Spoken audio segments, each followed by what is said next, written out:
Hi, day 5 of the meditation challenge. So we are going to kick it up a notch for day 5.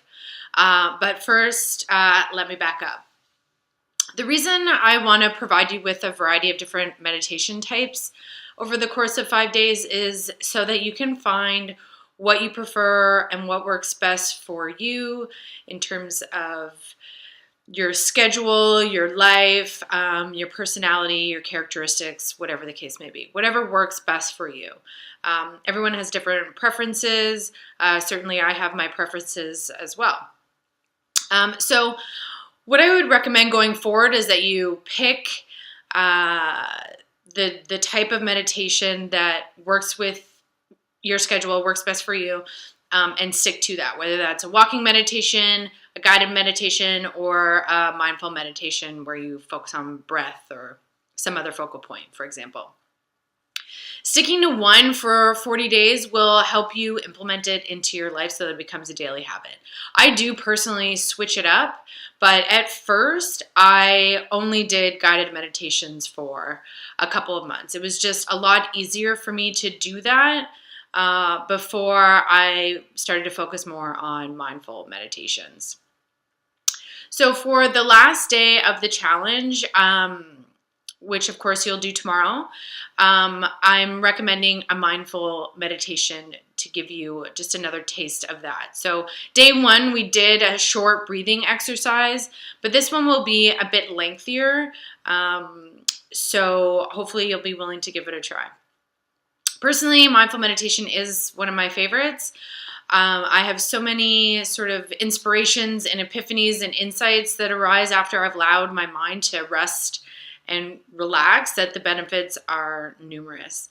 It gives me an awareness of what's going on in my mind, what my mind is on autopilot focusing on, which then helps me understand what I need to transform, what I need to release, and surrender, what I need to work on or what's sort of going on internally that maybe my subconscious mind is hiding from me. And honestly, I do get sort of inspired thoughts as well. Like my intuition is able to kind of rear its head and get some information to me as well. So that's kind of why it's my personal favorite type of meditation. So if you do mindful meditation, for example, you may notice that you have these sort of conditioned, nasty thoughts or judgments about yourself that really don't help you. And you are creating your life with those thoughts. So if you're constantly thinking negative things like you're not good enough or you're fat or you're whatever it is that you're judging yourself for, you'll create more of that. And so it's important to be aware of what's going on in the back of your mind, what your mind is constantly telling you, because what you think about, you become. So it's helpful to have a feel of what's on that subconscious reel playing in the background. So mindful meditation is truly just being present in that moment and becoming aware of your thoughts and your surroundings without judgment.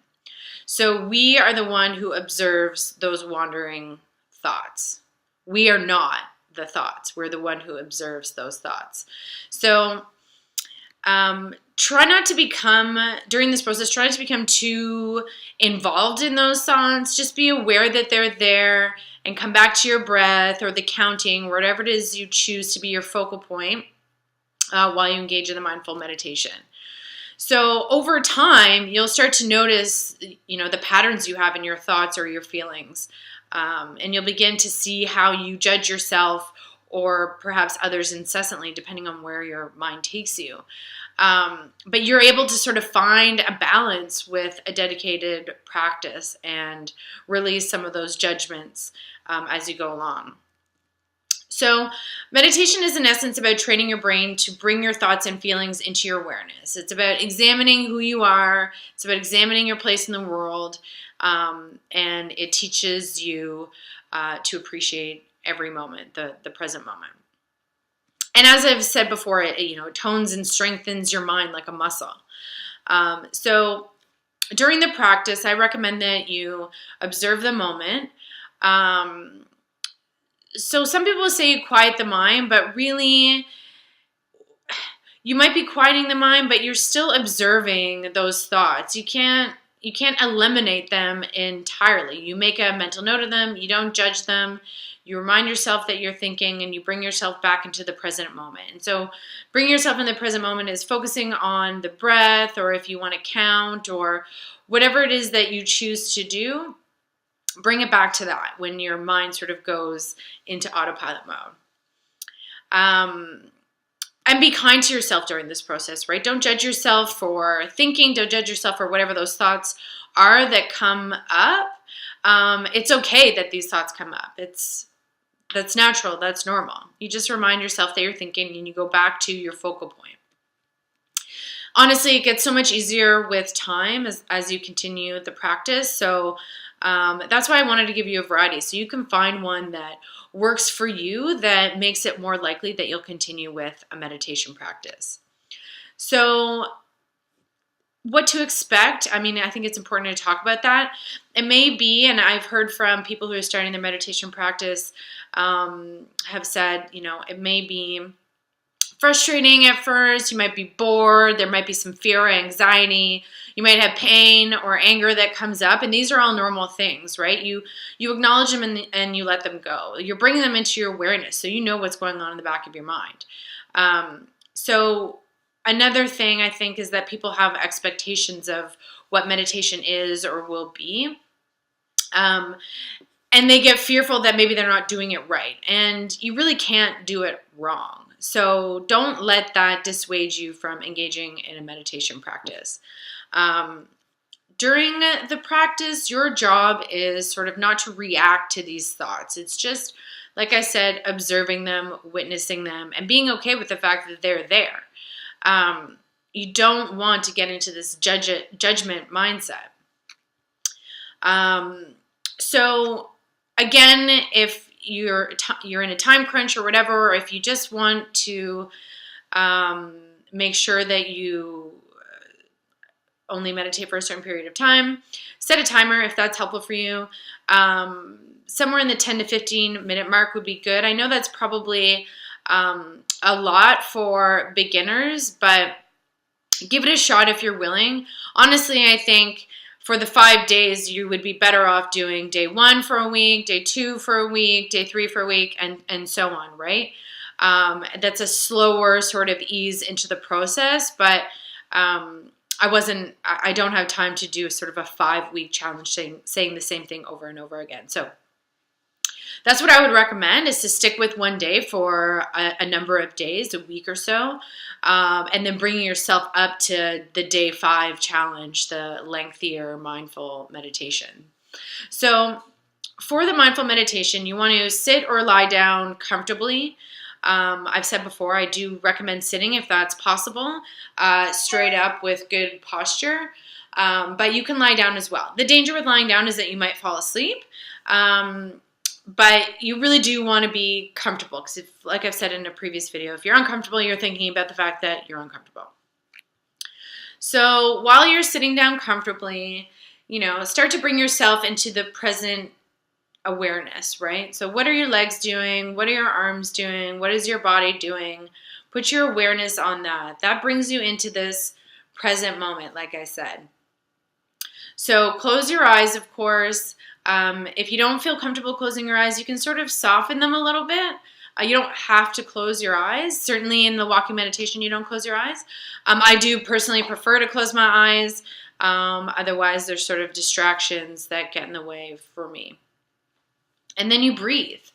And you bring your attention onto your breathing, the air moving in through your nose or out through your mouth, how your belly and your chest are rising and falling. And again, that's bringing your awareness and your focus to the present moment. Notice when your mind sort of wanders from your focal point of breath or counting or whatever the case may be. It's inevitable that that's going to happen, and you just want to bring yourself back to that focal point. So, like I keep saying, breathing. You're not really trying to block the thinking or eliminate it. You're just trying to be aware of it. You're trying to observe it. And like I've said already, be kind to yourself. Okay, so your mind starts thinking, and you just, in your head, you say, okay, I'm thinking, and I'm bringing myself back to the breath, right? Don't be judgy. It's not helpful. And so once you've engaged in the practice for whatever you've set yourself up to do, 10, 15 minutes, you open your eyes and you come back into the room and your surroundings, and you can start your day. Like I've said before, my preference is to do it in the morning. It really just starts your day off right. But of course, you can do it whenever you have time. That's up to you. So just a few tips before we go. Be kind to yourself. Don't judge yourself. Be patient with yourself. It might be simple, but it's not easy. So you need to give yourself some time and some space to get used to the practice and get yourself into a groove of it. You won't be sorry. The benefits are immense, and there's numerous benefits. It's a worthy practice to get involved in. Like I've said before, practice non-judgment. Don't judge yourself for thinking or for what those thoughts are that come up, whether they're judging yourself or judging others, or whether they're stress thoughts or whatever the case may be. Don't judge yourself. Just be aware of them. Maybe it's bringing into your awareness something that you want to shift your thinking on or shift your mindset. Be kind to yourself. Like I said, I would recommend making it a morning routine to start your day off right. And use guided meditations if that's easier for you right at first. Sometimes it's easier to focus on what somebody else is saying before you get used to this idea of some quiet time for yourself, right? And find a meditation buddy if that's helpful for you. If it's helpful for you to do things in a group format, find a meditation buddy or join a community. And so in thinking about this, I thought, maybe that's what I'll do. I'll start, a closed or secret group for meditation addicts, for beginners, for whoever is interested in meditation, and we can come together and talk about meditation. We can do live meditations if that interests you, and I can help provide you with information and tips and tools and free guided meditations and whatever the case may be. So if that interests you, send me a private message or comment, and I will invite you to the Meditation Addict Hub, and we can have our own little group of meditation addicts to learn more and share and engage in meditations. So I hope that's beneficial to you. Let me know what you think. And I hope you've enjoyed this challenge. I hope it's been beneficial to you. I hope you'll keep it up, forever, but at minimum, give it sort of that 40-day time frame. Let yourself ease into it. Let it become a practice, a daily routine, and you will start to see the benefits, and you will stick with it thereafter if you can manage to just commit yourself to the 40 days. So that's it for now. Thank you so much for following along. Love you.